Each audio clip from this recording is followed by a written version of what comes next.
it starts as a dream. And for these 6 amateurs, it becomes a reality this April. These 6 young men join the best professionals in the world at the Masters. This is a special presentation from the Back of the Range Golf Podcast. This is the Road to Augusta. And now, your host, Ben Adelberg. And thanks for joining me again here at the Back of the Range. This is episode 128. Again, I am your host, Ben Adelberg. Yes, I know that the Road to Augusta is currently closed. It's going to reopen at some point, and even though the Masters is postponed, these players earn their right into the field. So I hope you take the time to hear their stories because they're all phenomenal. Before we get to this week's episode, remember, social media. We are on Facebook, Twitter, and Instagram. Instagram handle is the Back of the Range Podcast. Yesterday was Free Towel Tuesdays. I was a little late in getting the question out there for everyone to kind of comment on and tag some friends. So here it is again. Name a professional golfer that you would actually want to be quarantined with for a week. Leave your comments either on Facebook or Twitter or Instagram, and I'll get some towels out to everyone this week.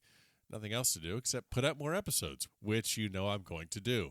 Leaving a review is always good in Apple Podcasts, but you know what's really great? Sharing this with your friends. Because when you do that, things like this happen. I received messages from all over the world lately with people finding the podcast for the very first time, and they're sharing it on social media. So big shout out to Mert in the Netherlands, Eric in Thailand. Seriously, for listening and following and sharing this podcast. So let's keep the international theme rolling. Today's guest is the 2019 United States Mid-Amateur Champion, Lukas Michel. Last September at Colorado Golf Club, Lukas became the first foreign-born champion in the 39-year history of the U.S. Mid-Am. Lukas also won the tournament at the age of 25, the first year that he was eligible to play in the tournament. He's a native of Australia, so we spoke about his start in the game and the path that took him to the United States. There's also a great story in there about the University of St. Andrews. Got to listen to this story. Kind of hard to believe, but again, if you're a college kid in St. Andrews, maybe it's not that hard to believe. So this episode was recorded nearly a month ago, so no mention of coronavirus. Lukas, at the time, was still planning on playing the Masters in April. So it's possible that the next time we see Lukas playing a major, it'll be the U.S. Open instead of the Masters. I'm probably going to follow up with him, but in the upcoming months, once golf and life in general becomes a little more predictable. But in the meantime, here's my conversation with a 25-year-old kid that has a Masters and a U.S. Open invite in his hands, just waiting to cash them in. So Lukas, welcome to the Back of the Range. How are you? I'm very well. How are you? I'm good. And I love, there's times I really don't love technology, but this is definitely one of the times where technology is a beautiful thing because we're catching up here and I'm in sunny South Florida and you are on the complete other side of the world in Australia. So I don't even know it's Sunday here. What day is it over there? I don't even know what time. What day is it? What's going on? Yeah. So it's Monday morning, 9:41 a.m. in Melbourne. Oh my gosh. Yeah. And it's like 6 o'clock in the evening on Sunday. So, all right. So you're in Australia. We've covered that part. You're on this episode for the Road to Augusta because you are the 2019 United States Mid-Amateur Champion. Growing up playing golf in Australia, when did perhaps your sights on a potential USGA championship, even participating in elite level amateur golf in the States, can you remember when that actually started to become a reality? Yeah. So, I mean, I grew up in Western Australia, in Perth, and we've had a lot of good players come out of Perth. A few USGA champions. Few guys that have done really well in USGA championships. Obviously, we had Minwoo Lee, who I think won the US Junior. We had Oliver Goss, runner-up at the US Amateur a few years ago. Curtis Luck won the US Amateur, who I went to school with, high school with. He was a couple years younger. So it's a pretty good golfing culture over in Western Australia. I grew up over there and then played lots of competitive golf as a kid. Moved to Melbourne when I finished high school, just because Perth is possibly the most isolated city in the world. It's It's pretty small, but it's still a sizable city, but it's a 3 or 4 hour flight from Melbourne, which might be the nearest big city. I mean, Adelaide's probably 3 hours away, but that's pretty small. So I moved to Melbourne when I was 18 and attended university over here. And I continued playing golf through university. I did think about US college golf, but my golf level wasn't quite there to play at one of the bigger colleges. If I went over, I wanted to play at a good college and get a good degree from a good college. So Melbourne University and Melbourne in general seemed like a really good option for me, and it didn't require such a big kind of change and big trip over to the US and living there for a few years. So I moved to Melbourne, and after a couple of years, I sort of, my golf was going well. I was improving, and I got to the point where I hadn't really done any international travel, and I felt like it was time to sort of test my game internationally. And I went to in 2018. I think I went to the US for the first time. Tried qualifying for the US Amateur. Didn't make it, but played a couple other tournaments. I played the Trans Mississippi Am and the Southern Am, and enjoyed that, and went back last year in 2019 and played a few more tournaments in June. And then actually the US Mid Amateur was going to be my last event as an amateur, because I was intending on turning pro. Sure. But I ended up winning that. So whoops, yeah. That sort of changes things. Yeah.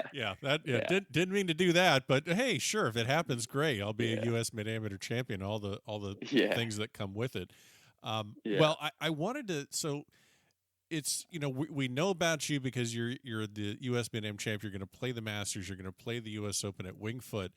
But the thing that I find so interesting is, when people maybe here in the States think about a United States Mid Amateur, they think about a lot of maybe reinstated professionals, because it seems like anyone that has tremendous success at a U.S. amateur or a collegiate level, they turn pro and they probably stay with it past the age of 25 or 27. And maybe when they're getting their status back to play amateurs is maybe the age of maybe, 30, 31. But you win it in your first try, in your first year of eligibility. You have to be 25 years old to play in a mid-am. So before I ask you a little bit about your schooling and about what you have done to prepare your game, I don't want to gloss over the fact that your first trip to the States was in 2018.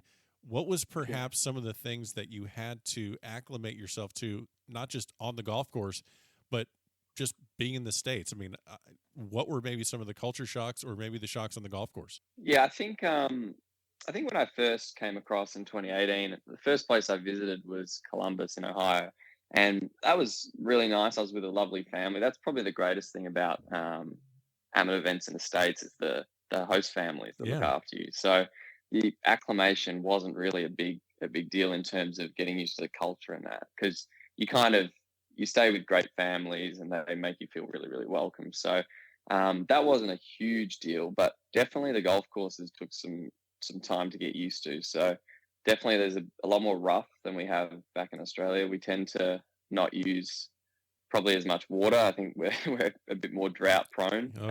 Definitely in Melbourne. So the roughs don't tend to get as thick in Melbourne. So that took some getting used to. And it probably in general, you've got to drive the ball a bit straighter and more consistently in the States, I think. Just because, if you miss, there's rough and there's a bit more trees, and there's a bit more trouble. I'd say the course is probably pretty similar in length, and our courses tend to be easier off the tee and trickier into the greens, I'd say. A lot of short side misses, whereas in the States you can kind of fire a bit more at pins and trust your short game to get up and down. But I definitely like the golf. The golf's similar, but there's a few things that you need to get used to, and that was actually a big thing at the mid-am, I think, with the way the course was set up. It was playing really firm, really fast. It's a core Crenshaw course. It's pretty wide off the tee, so it was a lot like Aussie golf, which which was nice to me. Yeah, so it was held at Colorado Golf Club. So I would imagine you're just Mm, getting tons of roll, tons of yeah, carry. So correct. I Yeah, would I would guess, was it a situation where, and I'm not sure your driving distance stats. I don't have them. I don't have that in front yeah, of me. But I'm guessing that the field was pretty level playing field. I would imagine, because if you're hitting it hard enough and it's rolling, you're going to get as much distance as you need. yeah. So with the altitude, I think we were like my caddy and I were working off about a 10 or 12% increase due to Okay. the altitude.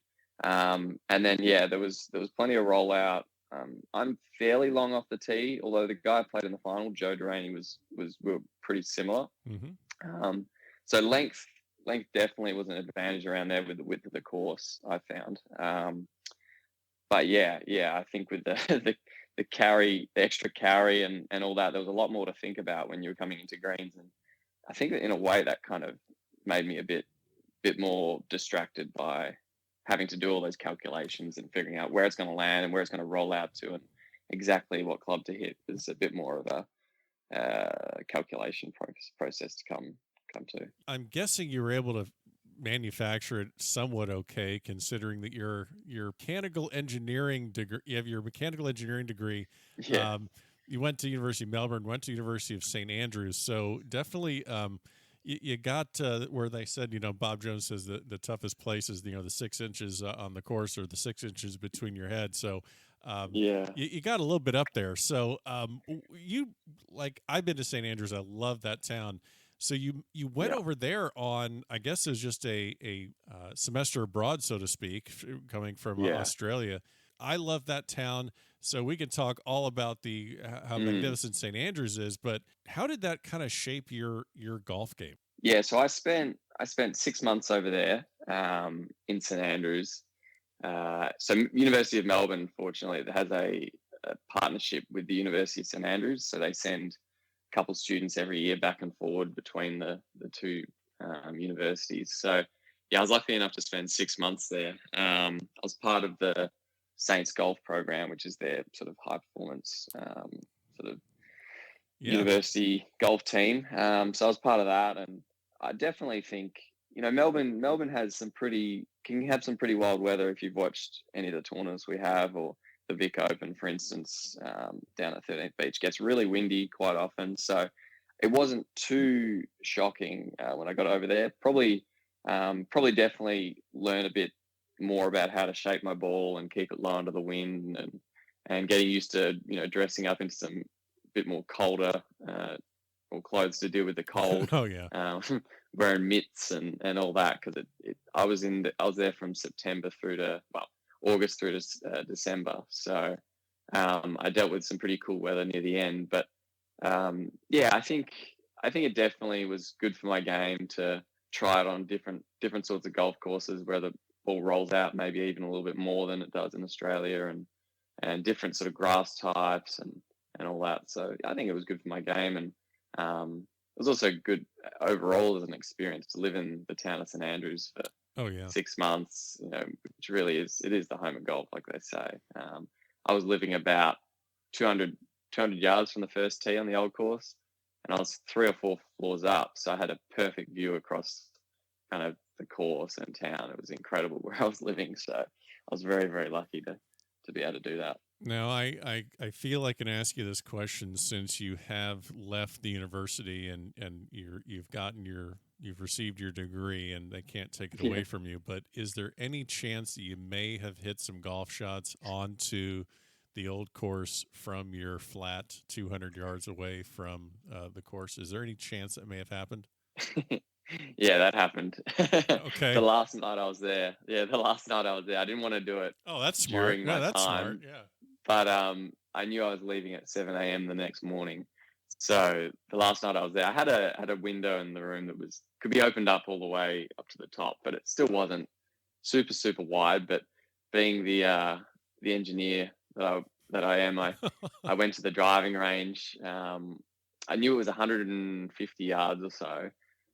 Went to the driving range, figured out exactly how tall the window was, um, and then hit some shots, figured out how far away from the window I had to be for that certain shot to go through the window, and yeah, I hit a couple shots out onto the green on the 18th.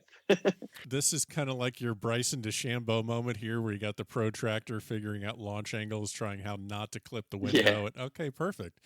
All right. yeah, Well, pretty good. much. It was as safe as it could have been in terms of hitting a golf ball through a window across a Exactly. couple roads. Yeah, I've done that a couple times. Not proud of it, and I may have had a cocktail or two in me Yeah, when I tried it. But yeah, um, yeah. yeah. I was pretty sober, so Oh I well. made sure I had all my wits about me. Yeah. And I'm a Well. pretty decent golfer, so I backed myself. Yeah, I've done just a little half swing chip out, like staying in like a beachfront condo, and just do like a little half swing, a little chip swing, and then just it carries onto the beach. And yeah, Yeah, that's fine. But there was one person that was well overserved that just took a complete full 7-iron off the carpet, and miraculously did not shatter anything. But yeah, well, good. I'm glad you're able to do that and get the degree and not have any property damage. So it sounds like it was yeah. No, pretty it was successful. good. One other thing I wanted to hit on is, like I was kind of leading into about reinstated amateurs dominating at the U.S. Mid-Am. It seems like a lot of them, whether or not they're winning every time, but they are populating the field quite heavily. Mm. Like I said, 25 years old.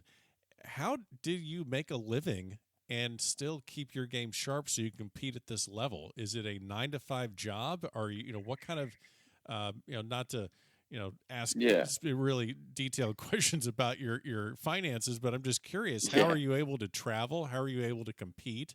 And how are you able yeah, to have time to work on your game? yeah. So when I finished university, I obviously had some options whether I would go straight into work as an engineer or whether I'd sort of hang up the sticks and not really touch them again, because that's the problem with sort of engineering is they're all sort of 9 to 5 office Sure. type jobs, or probably longer than 9 to 5 really. So it was sort of calling it quits on my golf career if I did decide to go down that route.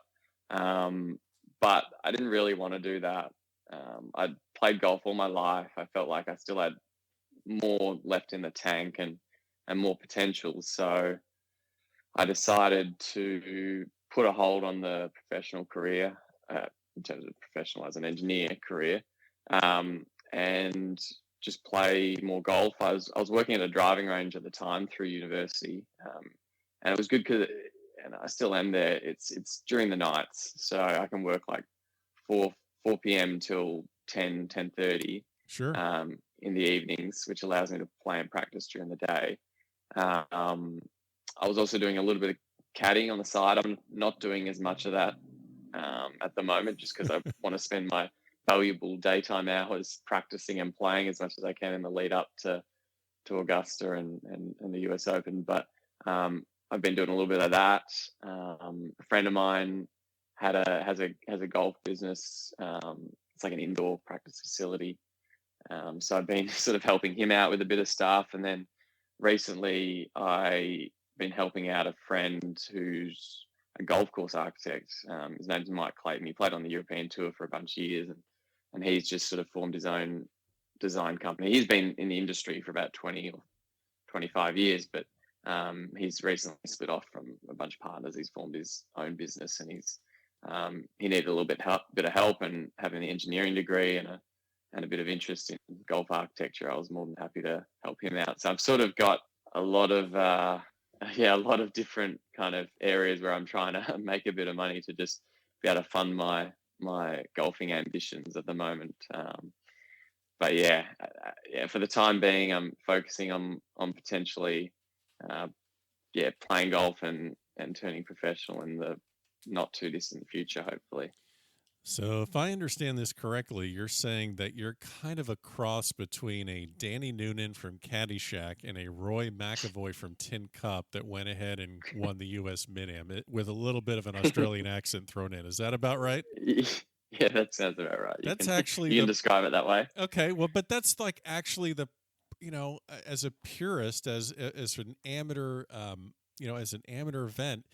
Isn't that kind of Mm. what you like to see? You like to see a guy that is a pure amateur, whether or not you have professional aspirations or not. But Yeah, that's an awesome story. I mean, just basically it gives a lot of hope, or it shows like, hey, some guy that's working at a Yeah. driving range and looping and can get to the highest level of mid-amateur golf. It's literally a case of just kind of following my dream Yeah. of playing pro golf in the end, but sort of using, I mean, at some point you've got to choose to turn professional, and mine was sort of delayed. I went to the tour school back home. I didn't get my card, so I decided to stay amateur another year, and that sort of missing my card by a couple shots sort of, in a way, has changed my life quite a bit this year with how I played at the mid-am and everything that comes with that. It's really just a case of just kind of following my dream. And what's interesting, it sounds to me, and I could be just kind of throwing it out there, it could be wrong, but I know you played the Sunny Hannah, played the Northeast, played the North-South Amateur, and truth be told, I think you missed 2 cuts, came in 34th at the Northeast, so it's not like you were lighting the world on fire going into the U.S. Mid-Am. Did you really have any big expectations going in? I know you didn't have to qualify. You were exempt, so you didn't have to go through the qualifier. But did you have any really big expectations, or was it just like, this is my last little go-around before I start doing this for a living, and let's just see what happens? Yeah, it was quite funny. Yeah, I didn't have the best golfing experiences in my trip sort of mid-year to the States, in sort of June, July. My game was fine, but I just was struggling with bits and pieces of it. At the Northeast, I drove it great. I hit it quite well with my irons, and then just didn't putt very well. And then North and South, I drove it horribly. And then it was just like nothing really matched up at once. And my game felt like it was close, but it just all quite wasn't there. And when I came home, I was pretty disappointed with how I was playing, and sort of was, obviously rethinking my future options of what I do next, because I felt like my game perhaps wasn't quite at the level it needed to be to sort of turn professional and do all that. So I ended up sitting down. I chatted to a couple of the people from Golf Australia. They were sort of talking, and even though I missed tour school in Australia, I still had, because I made the final stage and came in like, I think it was 40th to 55th, I still had like a sort of conditional sort of status where I could play in sort of one-day pro-ams, and I could still do the Mondays for all the big events. And I actually had an exemption into one of the bigger events, which is the New South Wales Open, which is sort of a decent-sized pro event back home. So I still had those events to look forward to if I'd turn pro, and they sort of suggested that I do turn pro, but I thought I should wait until after the mid-am, because that was a really, really good opportunity. And sometimes when you're playing poorly, and like I've been playing sort of high-level amateur golf for 5, 6, 7 years, playing sort of the same sort of events over and over again, you can get a bit stale. So mixing it up and maybe playing for something that feels a bit different, playing for money, which would have been the different thing, seemed quite attractive to me. So the mid-am was going to be my last event as an amateur. The pressure was off in a way, because even if I kind of went into the week thinking, well, if I win, not that I was, expecting to win, but if I won, it was going to be an incredible opportunity.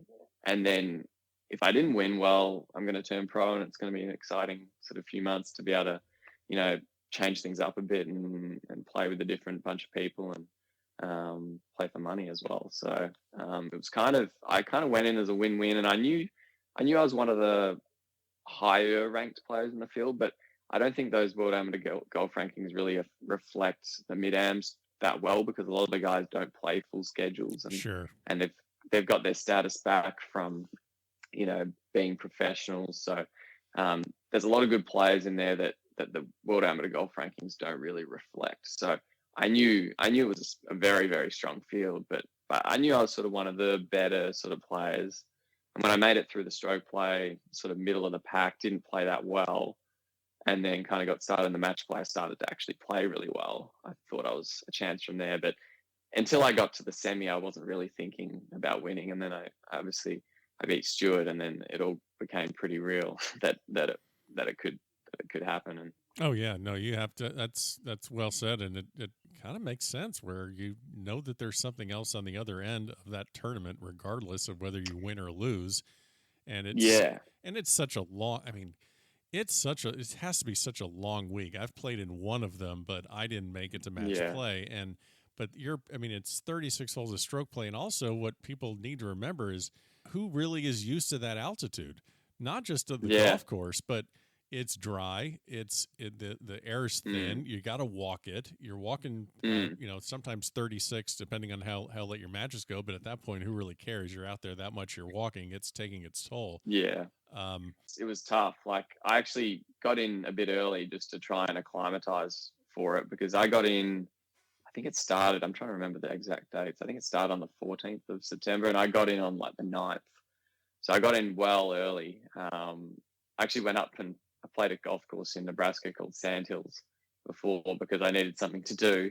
And Mike Clayton, who I now work for, he had a good connection with the superintendent there. So I spent 2 days there playing some golf, it's at altitude, not quite what Denver is, but it's at altitude. But yeah, it's tough. Like, and that golf course, because it has to deal with the altitude, it's got to be 10, 12% longer than it is. So the actual walk, it's like you're walking almost 8,000 yards. yeah. And then that's not including green to tee walks, which might be a little bit more. So it's a long walk on top of that. And you're playing, what do we play, like 18, 36, 36, 36 to get to the final, along with the stroke play and practice rounds. So yeah, it was probably youth was on my side there. One of the younger guys in the field. Oh yeah. Well, I've felt that. I also feel that way about the U.S. Amateur four ball. You're seeing a lot of Yeah. these young kids dominating that, and it's just you're walking a lot, and just you have to have endurance. So, Yeah. Yeah, well, sure. the big you have many things that are waiting for you, but I guess the biggest one on the horizon is less than 50 days away. You're playing in the 2020 Masters at Augusta National. Tell me about, you're probably at the biggest disadvantage of the six amateurs that are playing in the fact that you don't live full time in the States. And there's, a lot of guys that are, well, you and James Suger, the British amateur champion, but everyone else pretty much is in the States. I guess Abel Gallegos is in Argentina. So half the field are international, but half are here in the States. So tell me a little bit about what you've done on site at Augusta National to prepare yourself. Have you played? Have you been there for a visit yet? Yeah, I went for a quick visit in December, just before Christmas. I had a little bit of time. I kind of did my schedule, and the only time I had was right before Christmas because we had all our big events in January, and then I played a bunch of events in November and December as well. So I spent a week in December in the States. I went straight to Augusta first, played for 3 days, and as a exempt amateur, they allow, well, I think as an exempt player in general, they allow you 5 days unaccompanied by any sort of member or anything like that. So Wow. I spent 3 of those there, and actually got some really nice weather for that time of year. It was like 20. Well, I'm in Celsius. It was probably like 70 Fahrenheit for 2 of the 3 days. Third day it rained a lot, but just being able to see the place in person, everyone tells you, oh, you need to do this, you need to do that, and all that. But to be able to see the place sort of in person, and actually see the shots, the tee shots you need to hit, or the approach shots you need to hit, even though the condition wasn't playing like it'll play in April, just to be able to see those shots and be able to come home and know, okay, that's what I need to practice Yeah. versus what people tell you. It doesn't really, unless you see it in person, you're not going to really almost believe them or actually dedicate yourself to properly practicing unless you see it with your own eyes, I don't think. So that was really beneficial to be able to go out there for a few days and really try and learn the place pretty well, but really just see what sort of golf I need to be playing when I get there. What were some of the things that you took away from that practice session, saying, okay, this is what I need to improve on, or I'm going to need this shot for Augusta? That, I mean, obviously you need to be able to work it both ways, and you need to control your Yeah. distances, and everyone can use a little spit and polish on their short game from time to time. But was there something Yeah. specifically that you were thinking, okay, I am going to need this in April? The biggest thing for me was being comfortable hitting a draw off the tee because you can have a natural shot shape of a fade, but unless you're comfortable hitting a draw, I think it's, as a right-hander, obviously, unless you're comfortable hitting a draw, you're going to probably struggle a little bit there. Okay. And at the time, I just come off a bunch of events, and when you're playing events, you're just sort of working with what you got. And I played the Aussie Open. I played quite well. I finished in the top 25, the Australian Open, and then I went straight there, and I was hitting this fade off the tee.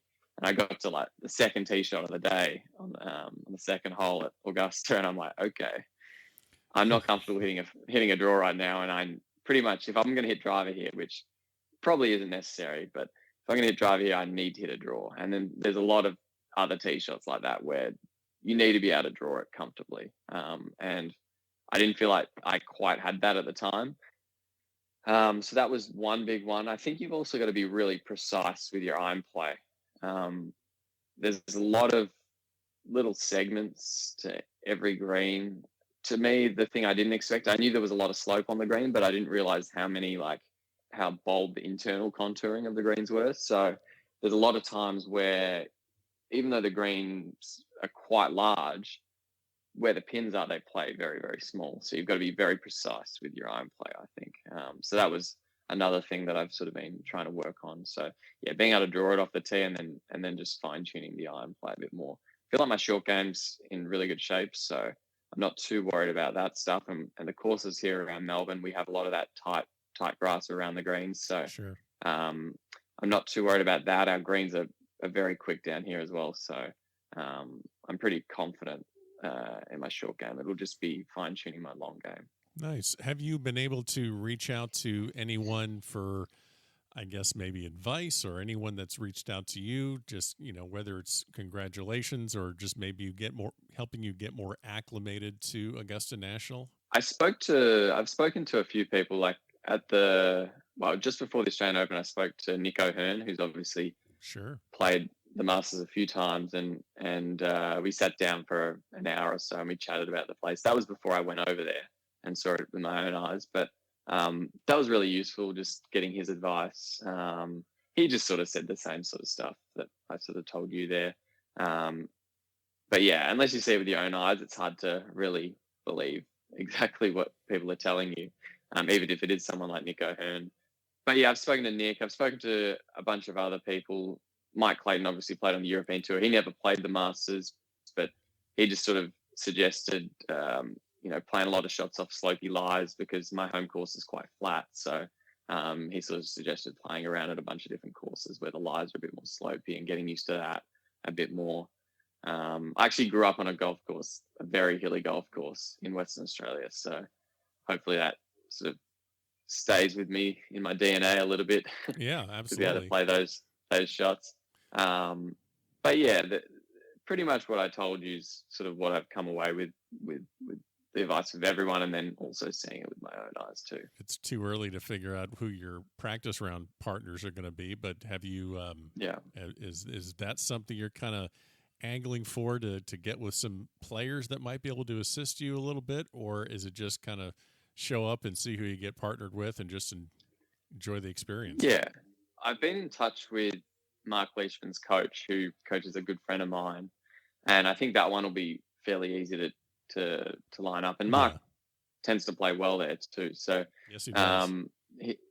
That'd be a good one. Definitely, he seems like a really good guy. I've not met him before, but from all accounts, he's a great guy. So he'd be a good one. I'd like to play practice rounds to get used to the crowds as well. I played in front of some decent crowds. Like I was, I think, third or fourth last group going out at the Aussie Open last year. So there was a decent crowd when I sort of teed off in the first few holes. But getting used to those crowds early in the week, sort of one piece of advice someone told me. So sounds like that'll be important. Yeah. So being able to play maybe with some good players in the practice rounds that have a bit of a following around there, I think that would be quite useful to get used to that.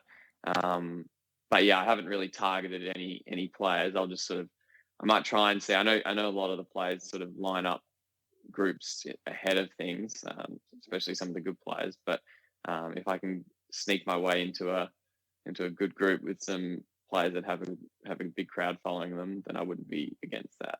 Tiger's probably going to have a pretty big crowd. I mean, if you're looking for one, that'd probably be a good game to get into if you can manage that one.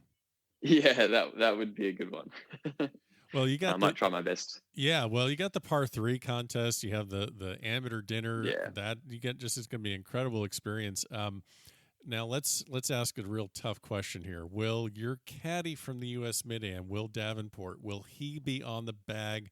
Does he know if he's on the bag yet? Are we going to break some news here, or has that decision been made yet? So when he caddied for me, so he played in the Mid-Am. Yeah.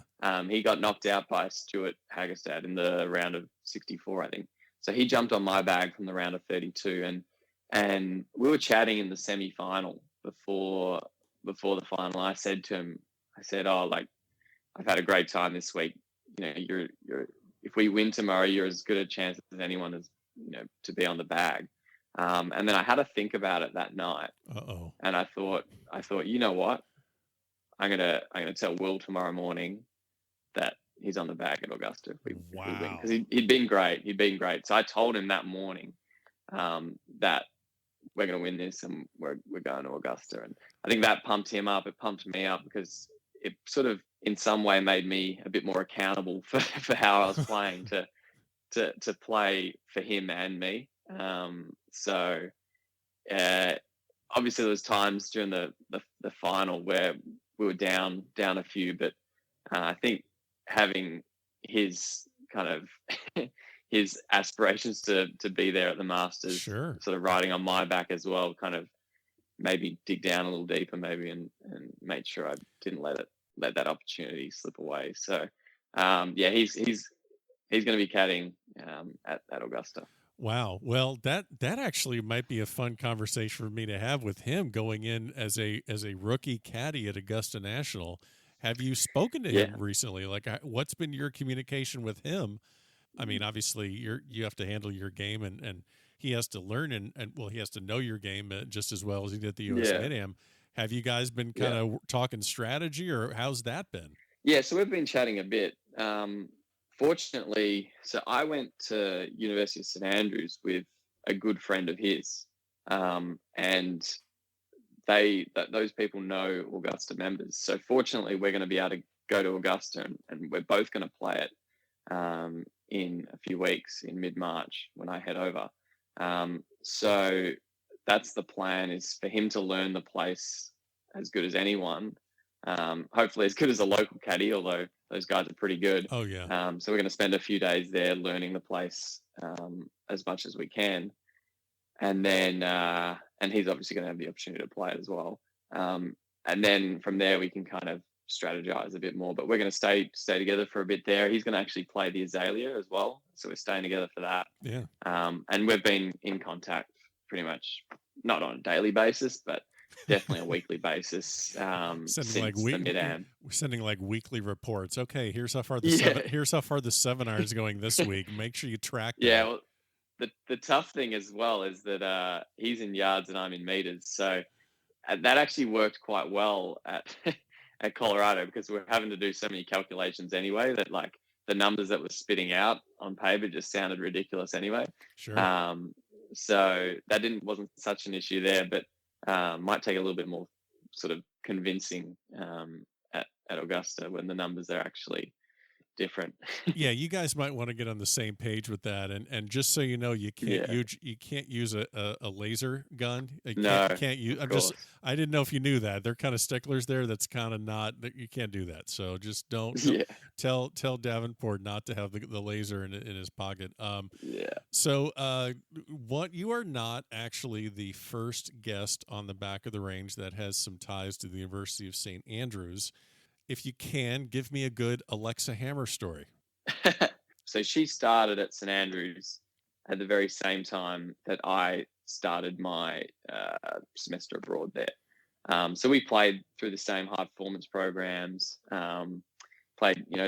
competed on Saints Golf together, all that. So, and Will knows the Hammer family as well. So that's the mutual connection there. Well, that's interesting because while we're talking, listeners will probably hear a beep in on the phone because that was Kevin actually calling me to say hello and to chat. And I said, "Hey, I'll get back to you. I'm talking to Lucas." He's like, "Oh yeah, that's Alexa's friend. Tell Lucas that if Will can't make it, I'll loop for him at the Masters." I'm assuming not to. Yeah. Okay. Let Kevin know that, if everything goes bad, then he might be required. Okay, we will put him on high alert. He's Yeah, he can be first reserve of about 100. Yeah, I was going to say. So tickets. You players get, I believe, 8 tickets, and then the option to buy a couple extra ones. So how does that work when this isn't just like someone in Florida grabbing a flight up to Atlanta or someone in California hopping over and going to the Masters? It's a big trip. Who are some of the people that are coming with you? Because it's everyone wants to go to the Masters, but flying from Australia over to the States, that's not super simple. So who's coming over? Yeah, so the Masters, it really is like a once in a lifetime sort of thing for an Australian. So I've got 2 sets. So I've got a couple close family friends.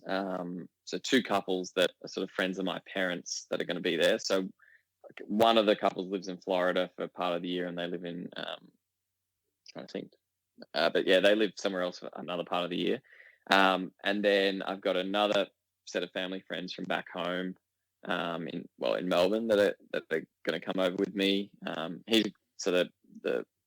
The guy's a good friend of mine. He caddied for me the Aussie Open. He was a bit stiff not to get the bag for the Masters. He's been great to me. And then I've got 6 close friends, actually 7, sorry, close younger friends, sort of from Melbourne who are going to come across. And they were struggling to find accommodation because it's not cheap for that week. But they just locked in accommodation, so they're going to be there for the week as well. And then I've got a bunch, so they're sort of all pretty much all of my tickets, but I've got a bunch of members from the Metropolitan Golf Club where I'm a member who coincidentally organised a trip over for this year's Masters, and it so happens that I'm going to be playing in it, which is incredible coincidence. So there's, I think, 16 going on that trip with the Club Pro. They're going there. They're watching, I think, 3 or 4 days, and then they're playing a few courses in the area. So they're going to be there as well. And then I'm sure there'll be a handful of other members that are going too. So yeah, there's going to be a big contingent of supporters for me. So I'm pretty excited. If I don't have big crowds because I'm not playing with big players, I might have a few of my own supporters that are pretty vocal and supportive. Okay, so that's perfect. That leads me to this question. You have this big contingency coming over, and I know that, well, sports fans everywhere, but especially Australian sports fans get pretty serious. And is there anyone that you're concerned that might get a little too overzealous at Augusta National? If you had to throw one person under the bus that maybe needs to be looked after, who is it? Yeah, who, you already know who I'm talking about, don't you? Well, I actually don't know who you're talking about. I was going to suggest someone else. Oh, okay. But who are you talking about? No, I don't know anyone in particular, but the way you're kind of chuckling, I'm thinking, oh, he knows exactly who's going to be. Yeah. I was just thinking, So a friend of mine, he plays on the Australian tour, and he actually won a tournament last year. But he's an interesting guy. He's playing a very limited schedule because he feels like he plays best when he's enjoying himself and having a good time. Okay.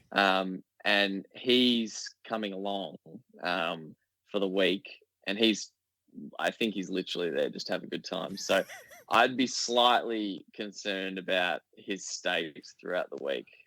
Perfect. Yeah, he might be someone that could get himself into a little bit of trouble if he's not careful. So he caddied on the LPGA tour last year, and his boss, his player, fired him because he rocked up to a 7:30 a.m. tee time after being out all night until like 5:30, and she found out later in the week off another caddy that had happened, and it turns out the guy he was sort of out with, his player actually won that week. It was the it was Oh, a major as well. So somehow the guy that was out with that guy won the week, and then but my friend got fired because she didn't play that well. She didn't win. whoops. So that was an interesting story. But yeah, he's a bit of a wild one. So I'm genuinely concerned for him. Okay, so As long as he doesn't get me in trouble. yeah, and it's not like you have anything else to worry about while you're there. You're just playing golf for a few days. No, It's no big deal. no, Oh, okay. exactly. Good. Well, Lucas, I really appreciate the time. It sounds like you have an outstanding mindset for going into, like you said, a once in a lifetime experience. I know you have your professional aspirations waiting for you after this, waiting for you after the U.S. Open, and are you going to play the U.S. Am at Bandon Dunes? I forgot to ask you that. Yeah, well, that's something that I'm looking at. Like, if I played incredibly well at the Masters and US Open, perhaps there'd be some other opportunities that would present themselves. I'm not sure in terms of turning pro on that, but Sure. the intention at this point would be, yeah, to play the USAM, and then if my golf's in a really good position, I'd probably enter into the European and Japanese and maybe the Corn Ferry Tour schools and try and play those and try and lock up a card somewhere. That would be sort of where I'm looking at going in the near future. But if they go horribly, then I might think that, oh well, this mid-am golf life might be for me. But Not so at this bad. stage, the aspiration is to play professionally. So that's sort of the plan. Is probably play USAM, and then look at some qualifying schools after that. Well, you have plenty of things waiting for you after the Masters, whether it's amateur or professional events. But go ahead and soak it in and enjoy everything that comes with that Masters invitation as the U.S. Mid Amateur Champion. We will catch up again soon, and I appreciate you joining me here for the Road to Augusta series at the back of the range. It's been an absolute pleasure. Thanks. And there you have it. Special thanks to Lukas Michel for joining us on this episode, the Road to Augusta series here at the back of the range. Don't forget, follow us along on Facebook, Twitter, and Instagram. Every single episode is available at thebackoftherange.com, putting new episodes out all the time. Hope you enjoy it. Hope you follow along and share this podcast. Tell your friends about it. So for the meantime, stay healthy, stay safe, and we'll see you again next time here at the back of the range.